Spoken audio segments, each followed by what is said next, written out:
we're going to assemble this very simple sub-part of a steam engine with a flywheel, tie rod, and piston. So we have two outer shell pieces that are going to be the top and bottom, and we have these 4 discs, 2 large, 2 small. 2 of them have 2 holes, 2 have big holes. Take one of these halves, they're identical, doesn't matter which one, and we take the large disc with 1 hole and set them on top of each other so you see will not fit through the hole. Then you see we have short screws and 1 long screw. Take the long screw and put it through the hole in the disc. And then we take 6 short screws, put them through these 6 holes, like that. And now the slightly tricky part, you take a piece of thick paper or thin cardboard, something like that, set it on top, holding it together, and flip it over, and then set that down and pull the paper out like that.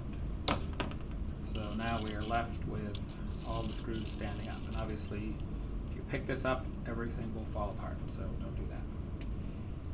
Okay, next we take the small disc with 1 hole and set it on top of this screw, and it will fit into the hole in the outer case exactly. Then here we have 4 washers, 2 thick and 2 thin. We take a thin washer, put it on the long screw. We can do that without fumbling. Okay, and then a thick washer, and then a second thin washer, all stacked up. Now we take, there's 2 pieces that look like this. This one is thin and flimsy, and this one is thick. We take the thick one and set it on top of all the screws, kind of wiggle it until it falls down. And now we take this tie rod here, the circle goes right over the washer, and then we take the piston, this part fits inside that and links them, so now you see they're linked together, something like that. Now we take the thin part, set it on top, like that, and then we take the second outer case and set it on. This is now almost finished, but again, if you pick it up, everything will fall apart.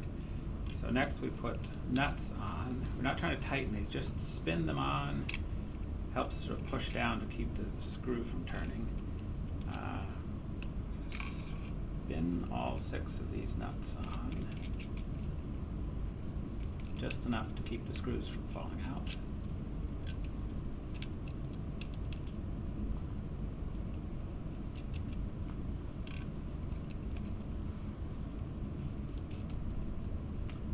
Now the small disc with 2 holes goes on the long screw, and then the big disc with 2 holes. And now we take a small aside to assemble a flywheel. We take the last short screw, put it through there, and screw a nut on, like that. And we use the tiny screwdriver to tighten this, not too much. Okay, now the last thick washer goes on here, and then the flywheel goes with the end of this screw going into both holes of those discs, those second holes, and the other one going onto that long screw. And then we put a screw on here, a nut on there. So now it's all put together, but still needs to be tightened. So I pick it up, and you don't want to use a real big screwdriver for this because it's too easy to over tighten it. So you want to make them tight with the small screwdriver, or if you are using a big screwdriver, just don't overdo it. Just tighten these.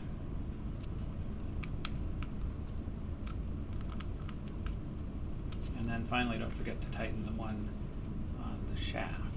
Now here's where it gets a little tricky. So these discs here, you want to sort of get them lined up by eye at least, so that they're all kind of turning concentrically. If they're out of alignment, they'll wobble, but it's not crucial. So once it's all tightened, you can now run the engine by pushing and pulling here. And you have to kind of do that just right. It's all about timing.